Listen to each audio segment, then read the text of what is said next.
मेरे लाश गो अम्मा জানের লাশ ওয়াদার রাত্রে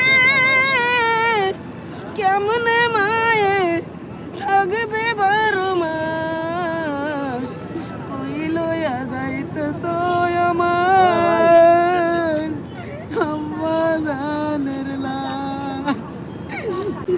আমি আজ কয়দিন তালিমি শুধু মুনাজাত করে দোয়া করি কই কি মাবুদ রে ওরে আমার পরাদেগার আল্লাহ খুনি হাসিনা রে ফাঁসিটা দেখে জানো আমার মা জননী রে, তারপরে আল্লাহ তুমি নিয়ে যাও। খুনি হাসিনার ফাঁসিটা দেওয়ার পরে যদি আমার মা জননী চাইতো তাহলে আমার এত দুঃখ লাগতো না, কারণ আগে আর পরে আমি আপনি মরবই।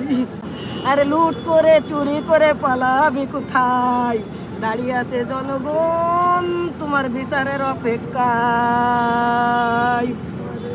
তা আমরা তো শেখ হাসিনা পালাই গেছে কেউ তো মোনাজাত করে না, কিন্তু প্রত্যেকটা আলেম মৌলানার আমরা প্রত্যেকটা আলেম মৌলানা আলেমে যারা জামাতের আমির যিনি উনি উনারে দেখতে আসছে, এবং আমি প্রত্যেকটা ওয়ার্ডে ওয়ার্ডে আদাবরে 30 নম্বরে 33 নম্বরে আমি প্রত্যেক তালিম এই সপ্তাহে 3 দিন তালিম করি, সূরা তালিম করি, আমি বয়ান করি, আমি ওখানে প্রত্যেকটা তালিমি দোয়া অনুষ্ঠান করি, এবং ওনার জন্য আমি একবার উমরা করে আসছি।